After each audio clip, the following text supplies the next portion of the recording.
Graça e paz, irmãos. Boa noite a todos. Vocês estão bem? Que bom. Gostaria de começar lendo uma porção da Palavra de Deus que se encontra em Romanos. Romanos, capítulo 4.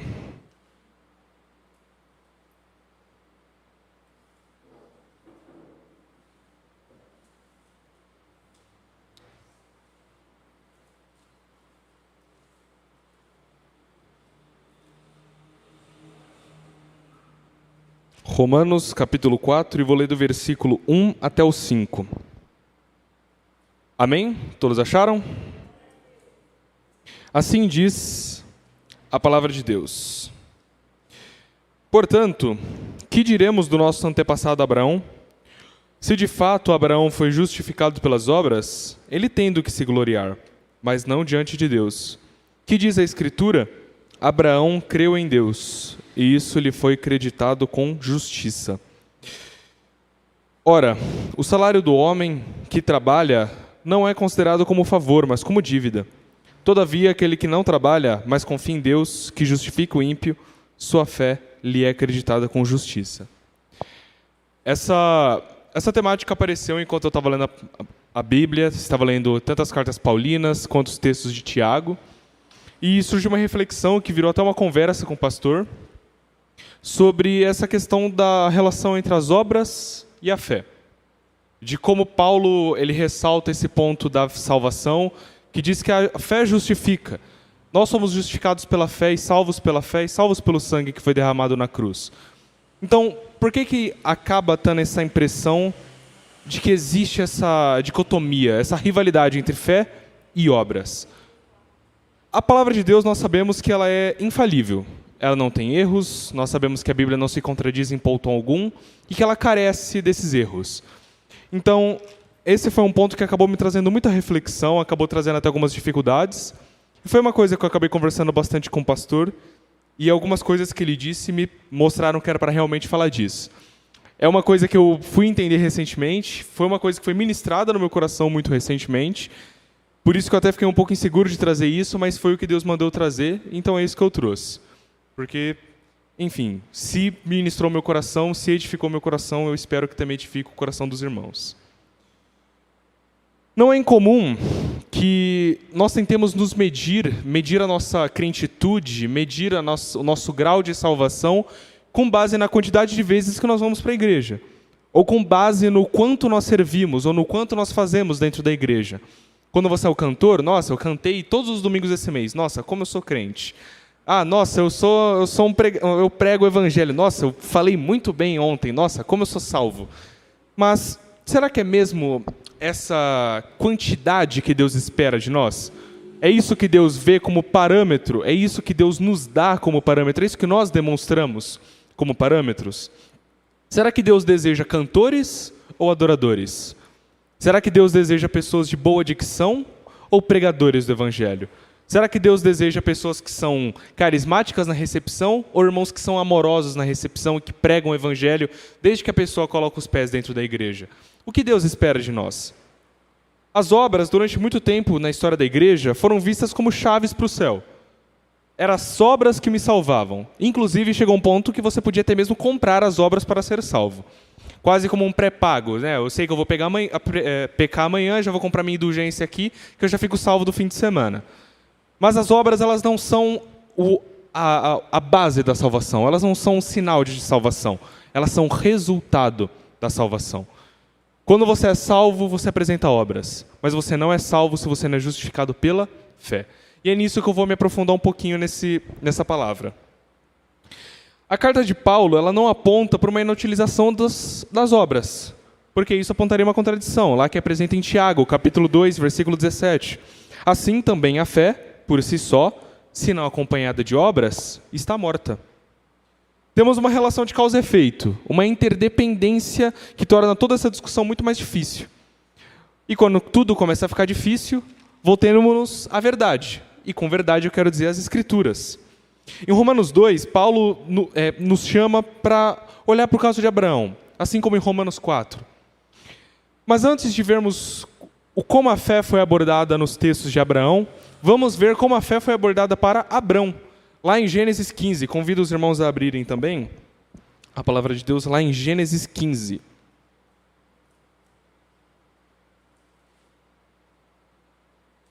Gênesis 15, e eu lerei do versículo 5 em diante.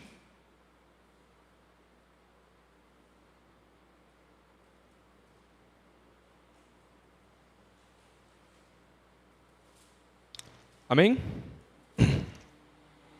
Assim diz a palavra de Deus. Levando-o para fora da tenda, disse-lhe: olhe para o céu e conte as estrelas, se é que pode contá-las. E prosseguiu: assim será a sua descendência.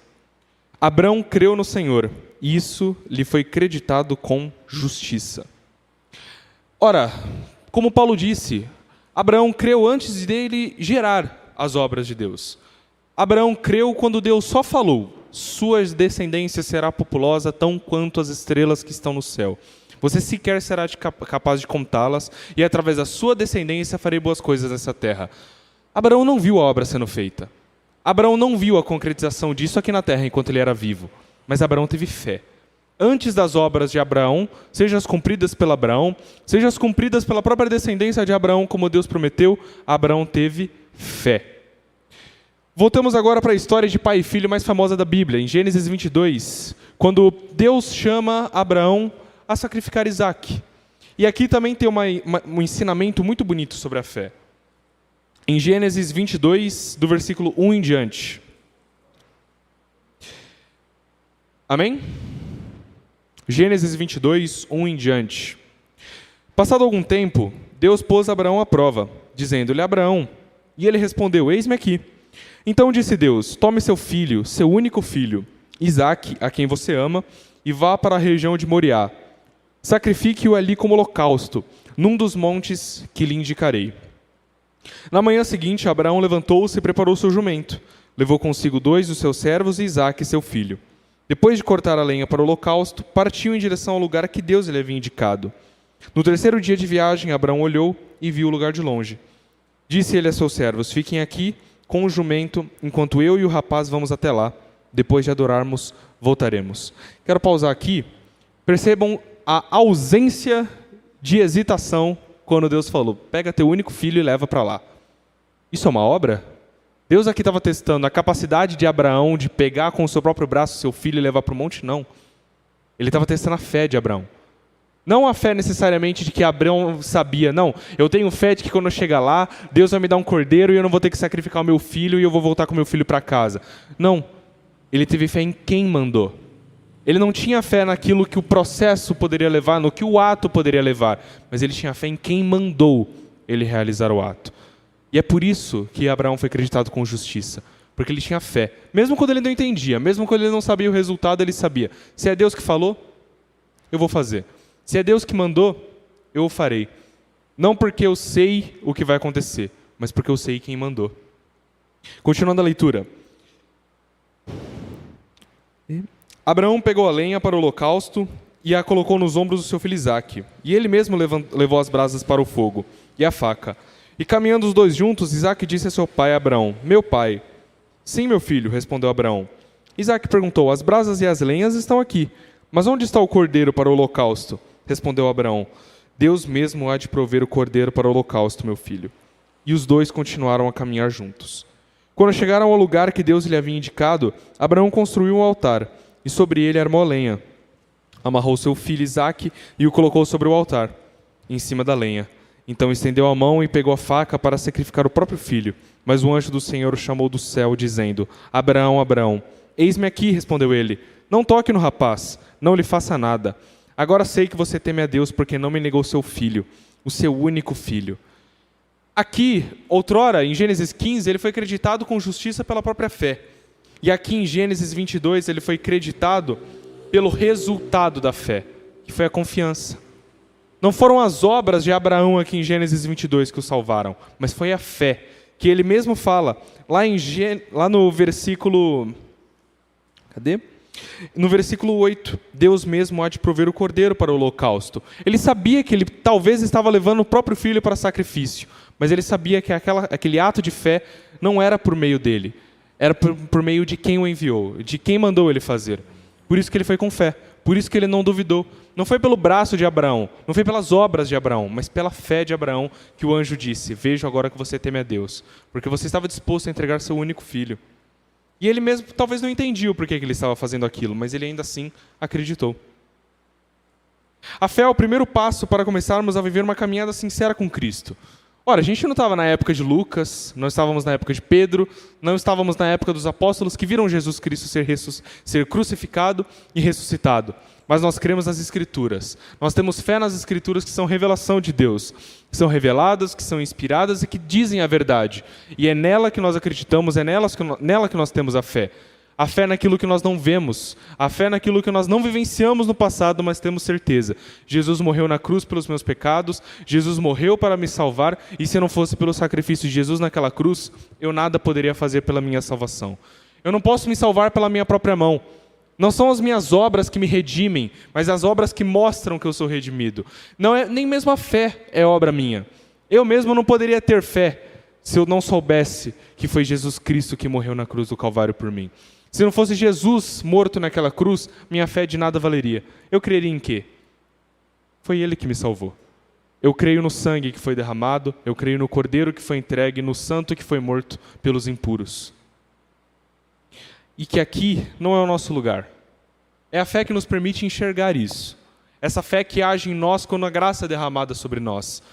A fé, enquanto agir de Deus, é uma manifestação da graça que nós não entendemos. Um Deus tão grande, tão misericordioso, tão poderoso, olhou para nós tão pequenos, afundados no pecado e disse: não é da minha vontade que eles vivam assim. Entregarei meu único filho, entregarei o único que foi santo, o único que não vai pecar enquanto caminhar na mesma terra que eles, para que eles possam ter uma salvação, para que eles possam ter acesso à vida eterna, aquilo que eles perderam há muito tempo e eles não podem recuperar, eu darei a eles.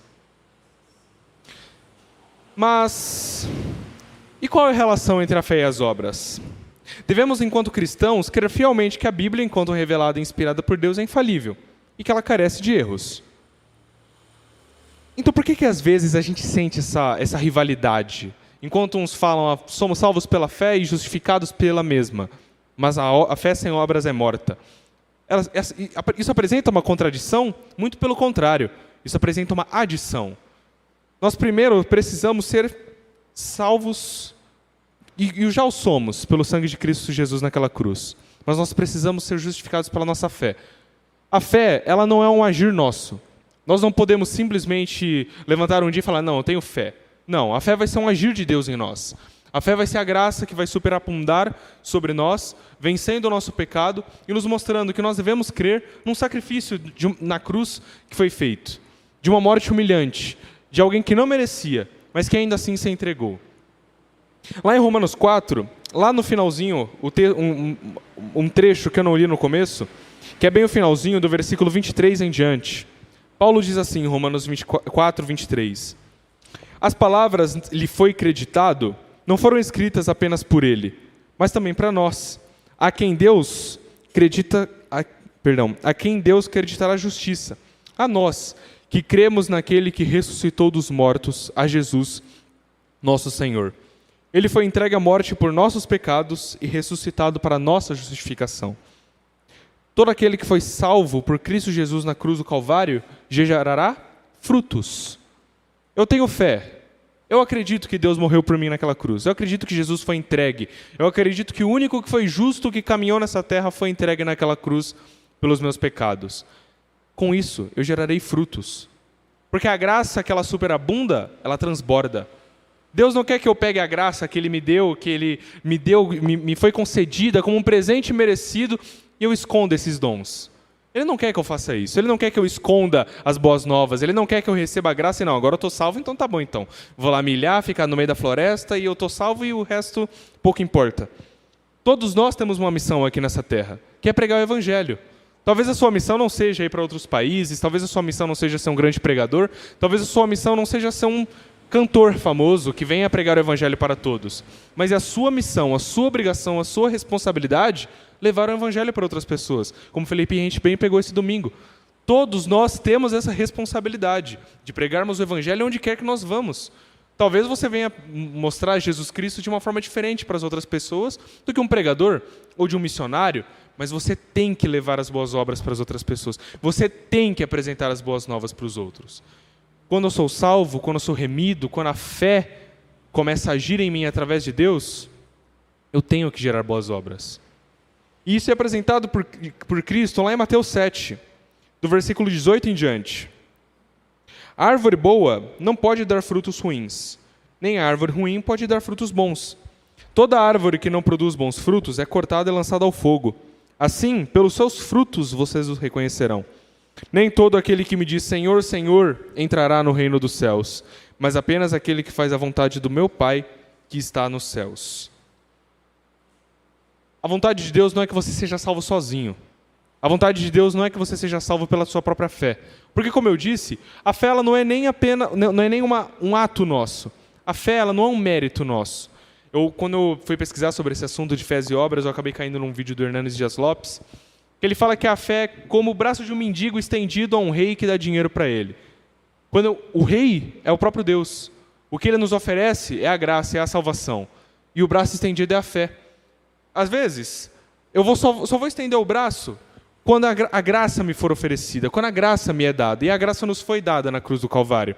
A graça nos foi dada, banhada pelo sangue do Cordeiro. E essa fé, ela não vai agir por nós, mas por Ele.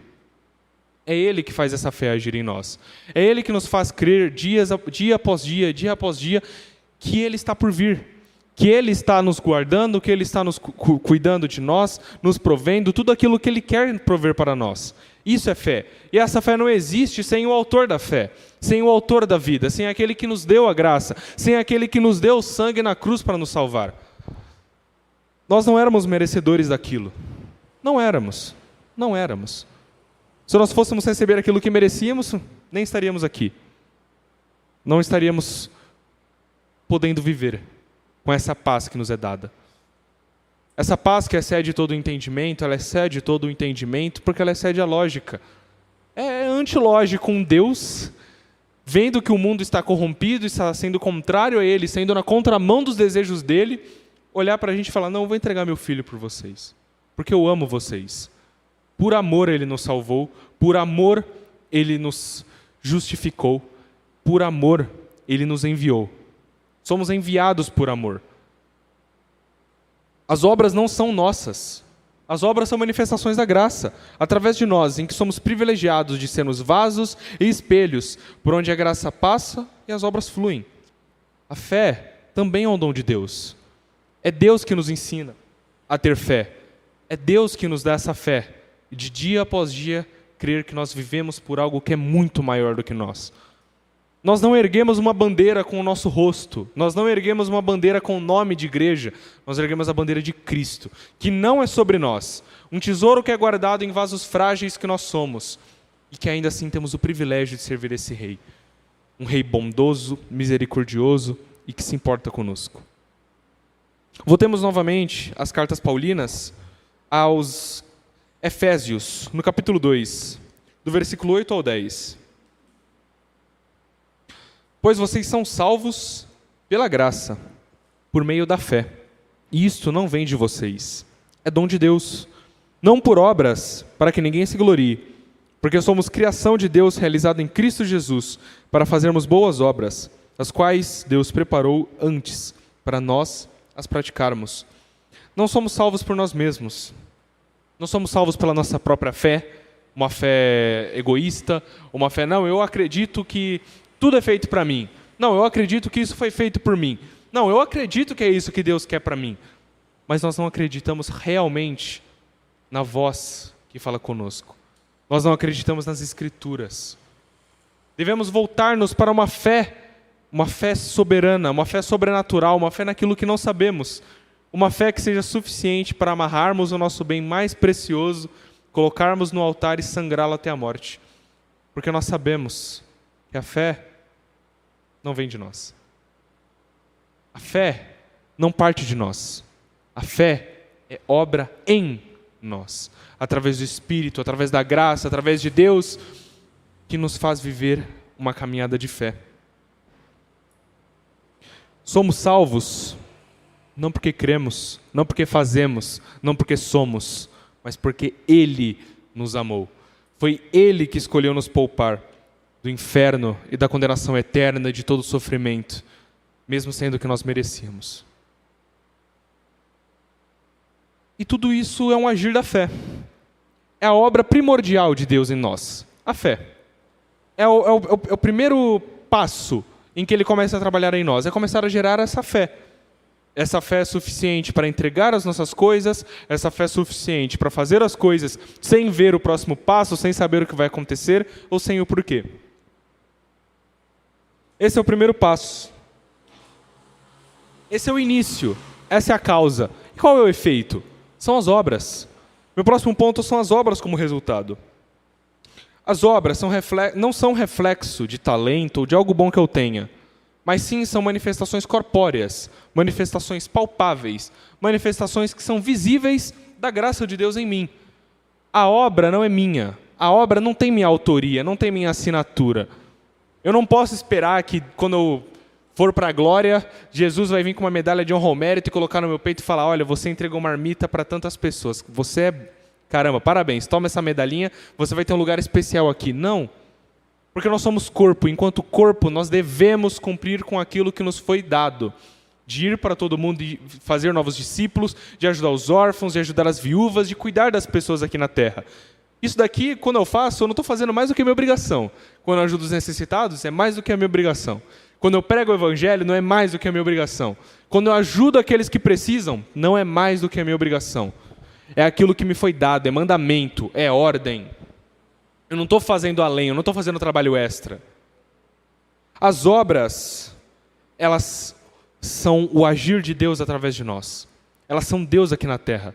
Elas são quando Deus, trabalhando através de nós, faz outras pessoas conhecerem o nome dele. E não o nosso nome. Não é para nossa honra, não é para nossa glória, não é para nos vangloriarmos, mas para glorificarmos o nome do único que merece toda a honra e toda a glória, daquele que entregou o seu Filho na cruz do Calvário. Mas as obras podem nos levar para um lugar perigoso. Esquecer de tudo o que já foi dito sobre fé, esquecer de tudo o que já foi dito sobre relacionamento com Deus, esquecer de tudo aquilo que já foi dito de adoração, de foi dito com intimidade, e cairmos num lugar de trabalhar para ser salvo. E a gente volta para o primeiro ponto. Estou cumprindo a minha escala. Fiz a minha oração de terça, fiz a minha abertura aqui na quarta, fiz a pregação no domingo, cantei louvores no domingo. Não, eu estou salvo, com certeza eu estou salvo. Eu estou trabalhando para o reino, por que eu não seria salvo? Leiamos em Gálatas, no capítulo 4.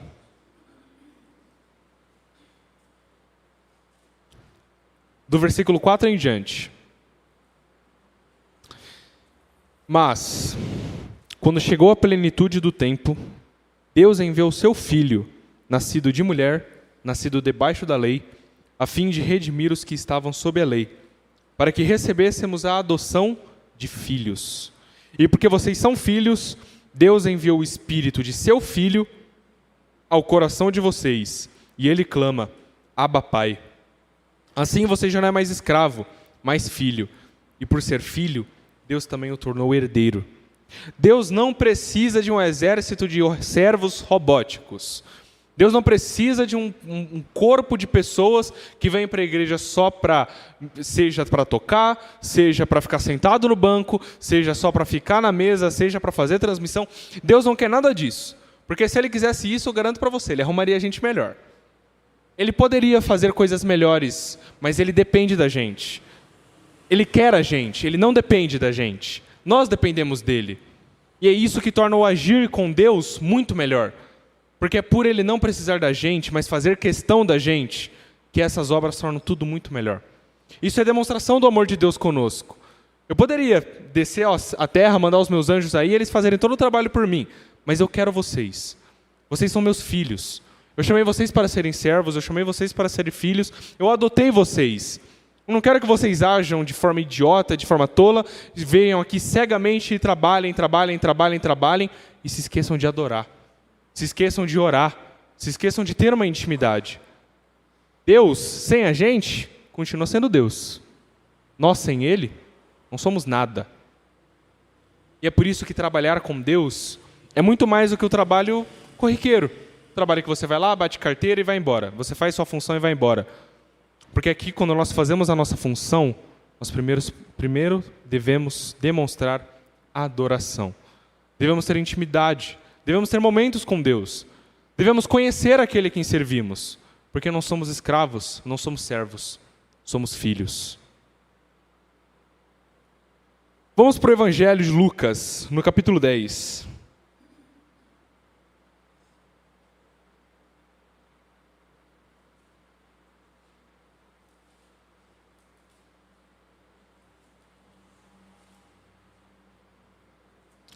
Do versículo 38 em diante.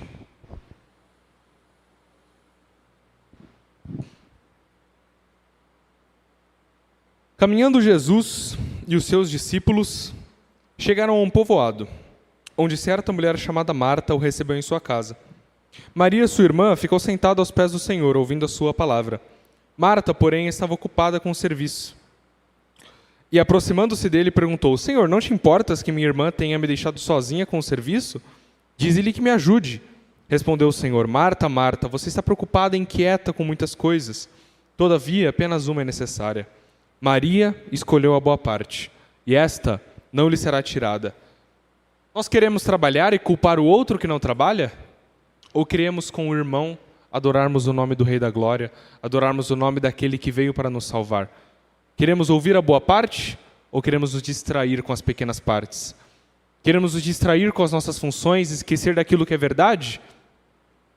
Devemos ser primeiros adoradores, primeiros servos, primeiro aos pés de Jesus, e depois cumpriremos com as funções que Ele nos ordenar. Nós não podemos escolher os nossos dons e talentos, assim como também não podemos fugir dos nossos chamados. Leia Jonas, por exemplo. E para isso, chamo novamente as Escrituras. Vamos para o Evangelho de Mateus, no capítulo 25.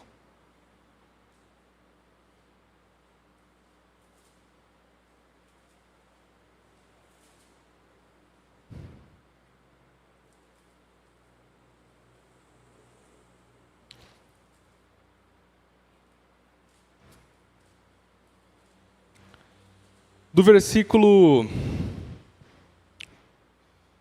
19 em diante. Aqui, só para contextualizar, é a parábola do homem rico que saiu para a viagem e deu talentos aos seus servos, para 3 servos distintos. Depois de muito tempo, o versículo 19, depois de muito tempo, o senhor daqueles servos voltou e acertou contas com eles. O que tinha recebido 5 talentos, trouxe os outros 5 e disse: o senhor me confiou 5 talentos. Veja, eu ganhei mais 5. O senhor respondeu: muito bem, servo bom e fiel. Você foi fiel no pouco, eu o porei sobre o muito. Venha e participe da alegria do seu senhor. Veio também o que tinha recebido 2 talentos e disse: o senhor me confiou 2 talentos. Veja, eu ganhei mais 2. O servo respondeu: muito bem, servo bom e fiel. Você foi fiel no pouco, e eu te porei sobre o muito. Venha e participe da alegria do seu senhor. Por fim, veio o que tinha recebido 1 talento e disse: eu sabia que o senhor é um homem severo, que colhe onde não plantou e junta onde não semeou. Por isso eu tive medo, saí e escondi o seu talento no chão. Veja, aqui está o que pertence ao senhor. O senhor respondeu: servo mau e negligente, você sabia que eu colho onde não plantei e junto onde não semeei? Então você devia ter confiado meu dinheiro aos banqueiros, para que quando eu voltasse eu recebesse de volta com juros. Tirem o talento dele e entreguem-no ao que tem 10. Pois a quem tem, mais será dado, e terá em quantidade. Mas a quem não tem, até o que tem lhe será tirado. E lancem fora o servo inútil nas trevas, onde haverá choro e ranger de dente. Nós não podemos nos esconder no fato de que somos salvos e justificados pela fé para esconder os nossos dons e talentos. Nossos, porque são emprestados. Assim como o servo deu os talentos nas mãos dos servos e viajou, e quando ele voltou, ele pediu de volta, todos os nossos dons são emprestados. Enquanto estivermos nesse lugar que não nos pertence, nós devemos demonstrar nos dons e talentos que Deus nos deu. Talentos esses que não são nossos, talentos esses que não são de nossa autoria, talentos esses que não têm o nosso nome e assinatura, mas sim o nome e assinatura de Deus, para que o nome dele seja glorificado, o nome dele seja exaltado e o nome dele alcance todas as esquinas possíveis, para que mais e mais pessoas venham ouvir a verdade do Evangelho. Nós não podemos esconder os nossos dons e talentos, porque eles não são nossos. Não somos dignos de esconder aquilo que não é nosso. Não somos dignos de esconder aquilo que quem nos deu quer que multiplique. Deus quer que os dons e talentos dele se multipliquem. Deus quer que transbordemos de graça. Deus não quer que nós nos enchamos da graça e de forma egoísta tranquemos a graça dentro de nós e vivamos assim, no evangelho egoísta. Eu vou sentar na minha cadeira, vou pegar a boa parte, beleza. Quando eu voltar para casa, está tudo bem. Se meu marido for descrente, se a minha esposa for descrente, tanto faz. Não preciso levar para ele, eu já estou salvo. Se meu filho ainda não for da igreja, tudo bem também. O meu chefe, nossa, ele vive me atazanando, com certeza não é crente. Para que eu vou falar do evangelho para ele? Para que eu vou ensinar para ele as boas novas? Para que eu vou ensinar para os meus colegas de trabalho as boas novas? Pouco importa, eles são só meus amigos. Deus não quer que nós vivamos um evangelho assim. Deus quer que nós vivamos um evangelho onde nós multiplicamos aquilo que recebemos. Porque uma boa árvore gera bom fruto. E não gera só um fruto. Gera fruto todo ao redor de onde a árvore está. Porque esses frutos representam vida. E esses frutos representam uma continuidade, uma multiplicidade daquilo que nos foi dado. Daquilo que nos foi dado sem merecimento. E é algo bom demais para ficar só para a gente. O evangelho é algo lindo demais para ficar só para a gente. A graça é algo bom demais para ficar só para a gente. O amor incondicional de Cristo é bom demais para a gente esconder das pessoas do mundo, independente de quem sejam. E agora uma última chamada para aquilo que é mais importante. Somos salvos pela graça, e somente pela graça. Não escolhemos ser salvos, mas a salvação nos alcançou. Não escolhemos ser amados, mas este amor avassalador, copioso e misericordioso demais nos envolveu. Quando eu estava escrevendo esse trecho, eu estava ouvindo uma música da banda Resgate, que se chama Vou Me Lembrar, recomendo aos irmãos, é uma música muito boa, muito bonita, que no começo ele começa falando que ele vai se lembrar de tudo que ele fez, de tudo que ele viveu e de onde ele saiu. E depois, mais para frente da música, ele começa a falar de tudo que ele está vivendo agora. E depois ele fala que quando ele morrer, ele sabe que ele vai viver para glorificar o nome de Deus. O nosso passado foi afogado, nosso passado foi esquecido, nosso passado foi remido pelo sangue do Cordeiro. Nós somos salvos e o nosso passado de nada mais vale. Mas a gente não esquece do nosso passado. A gente não pode esquecer de onde Deus nos tirou. Não podemos nos esquecer do lamaçal do pecado que Ele nos tirou. Às vezes forçadamente, às vezes a gente nem queria sair. Às vezes a gente era jovem e a gente era arrastado pela nossa mãe ou pelo nosso pai até a igreja. E nesse dia que a gente foi arrastado, nós encontramos Jesus Cristo. Nós reconhecemos Jesus como nosso único e suficiente Salvador. Nós quase sempre somos arrastados para fora da lama. Às vezes até contra a nossa própria vontade, porque às vezes a lama está quentinha. Mas Deus fala, não é para isso que eu te criei. Saia daí agora pela minha graça, pelo meu sangue. Mas nunca se esqueça que foi daí que eu te tirei. Nunca se esqueça do preço que foi pago para te tirar de lá. E nunca se esqueça que por conta daquele sacrifício nós temos valor. Jesus não morreu por qualquer coisa naquela cruz.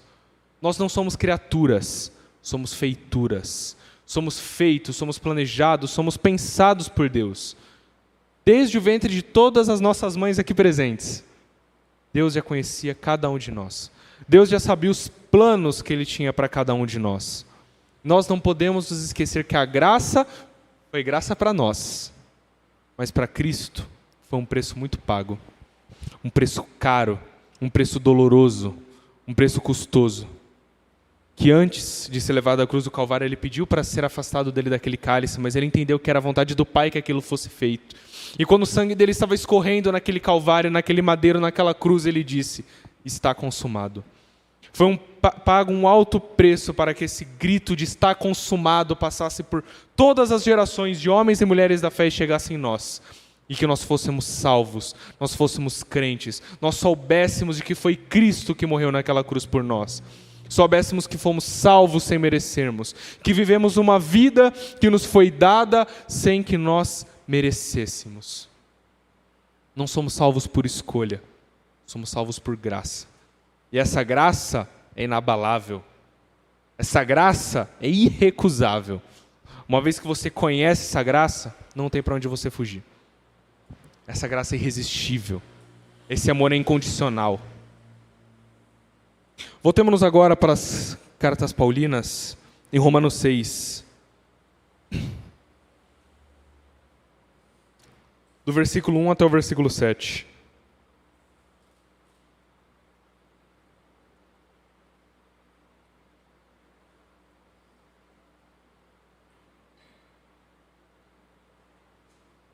Que diremos então? Continuaremos pecando para que a graça aumente? De maneira nenhuma. Nós, os que morremos para o pecado, como podemos continuar vivendo nele? Ou vocês não sabem que todos nós que fomos batizados em Cristo Jesus, fomos batizados em tua morte? Portanto, fomos sepultados com ele na morte por meio do batismo, a fim de que, assim como Cristo que foi ressuscitado dos mortos, mediante a glória do Pai, também nós vivamos uma vida nova.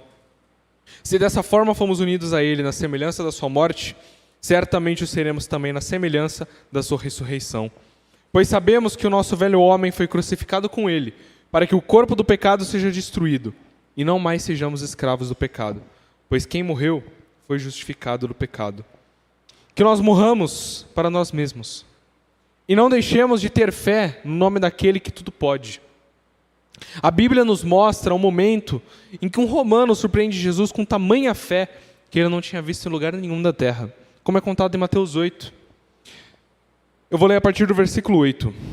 Respondeu o centurião: Senhor, não mereço receber-te debaixo do meu teto, mas dize apenas uma palavra e o teu servo será curado. Pois eu também sou homem sujeito à autoridade, com soldados sobre o meu comando. Digo a um, vá, e ele vai, e a outro, venha, e ele vem. Digo ao meu servo, faça isto, e ele faz. Ao ouvir isso, Jesus admirou-se e disse aos que o seguiam: digo a vocês a verdade, não encontrei em Israel ninguém com tamanha fé. Eu digo que muitos virão do Oriente e do Ocidente e se sentarão à mesa com Abraão, Isaque e Jacó no reino dos céus. Mas os súditos do reino serão lançados para fora, nas trevas, onde haverá choro e ranger de dentes. Então Jesus disse ao centurião: vá, como você creu, assim acontecerá. E na mesma hora, o seu servo foi curado. Que nós venhamos a ter essa mesma fé desse centurião. Que mesmo que não nos sintamos dignos de colocar Jesus debaixo do nosso teto, nós venhamos a pedir: Senhor, eu sei que Tu podes fazer. Não porque eu tenho visto as Suas obras, mas porque eu tenho ouvido sobre quem Tu és. Não porque eu ouço mais como sobre quem o Senhor é, mas porque eu sei quem o Senhor é. Porque eu tenho fé em quem o Senhor é. E que as nossas obras venham a agir de modo que a assinatura não seja nossa, mas seja de Deus. Que as bandeiras que venham a ser levantadas pelas nossas obras venham a ser do nome de Cristo Jesus.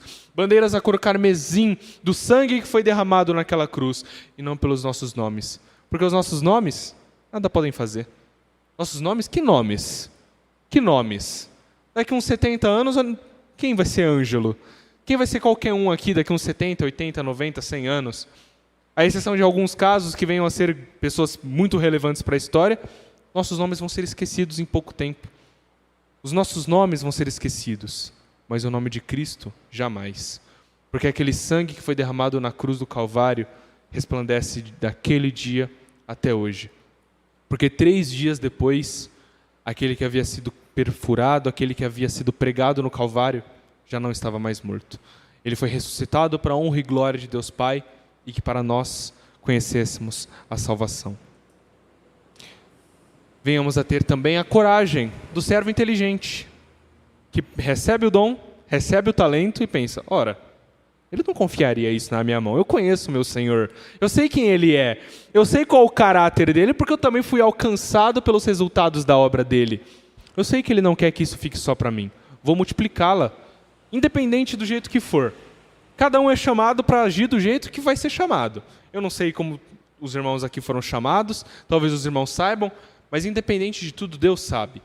Em algum momento Ele vai mostrar para cada um de vocês como Ele quer que vocês ajam, como que Ele quer que vocês usem os dons que Ele te deu, os dons, os talentos, tudo que Ele deu para vocês, tudo que Ele emprestou para vocês nessa vida terrena. Para que quando vocês chegarem no final da vida, para que quando nós chegarmos no final da vida, nós venhamos a dizer: combati o bom combate, E tome aqui, Senhor, seus dons e talentos, eu não os escondi, eu os multipliquei. Eu fiz a graça transbordar, não pelo meu mérito, mas porque o Senhor me tornou assim. Porque o Senhor cuidou de mim. Porque o Senhor me deu a fé, porque o Senhor fez as obras através de mim. E esse é o privilégio do reino. Deus não depende da gente. Deus não precisa da gente. Podia ser qualquer um aqui falando. Se Deus quisesse, ele fazia uma pedra sair do chão aí e começar a falar aqui no meu lugar, que falaria até melhor. Mas ele queria que viesse alguém. Ele quer que sejam cada um de vocês e cada um de nós a cumprir as obras daquele que primeiro salvou vocês. Que vocês hoje são filhos, servos e herdeiros. Amém? Convido os irmãos a baixarem a cabeça e fecharem os olhos. Senhor meu Deus, soberano e eterno Pai, te agradeço, papai, pelo privilégio, Senhor, de poder ler mais um pouco da tua parte, Senhor. De te conhecer um pouco mais, de ser edificado pela tua palavra, Senhor, e leva-nos agora em segurança, Senhor. Abençoe o restante de semana de cada um e cuida de cada um, Senhor. E sustenta a nossa fé, dá-nos cada vez mais fé, que a graça superabunde onde o pecado ficou em excesso. Que as nossas obras, Senhor, não venham a ser nossas, venham a ter a tua assinatura, o teu nome, o teu sangue, a tua marca. Em nome de Jesus. Amém. Graças a Deus. Eu chamo alguém para encerrar ou... Está encerrado. Está encerrada a transmissão. Agradeço a todos os irmãos que estiveram aqui presentes, aos irmãos aí da transmissão. Se esse culto foi uma bênção para você, dê um like, compartilhe, mande para o maior número de pessoas. Que Deus abençoe a todos. Bom restante de noite, bom restante de semana. Glória a Deus. Deus abençoe.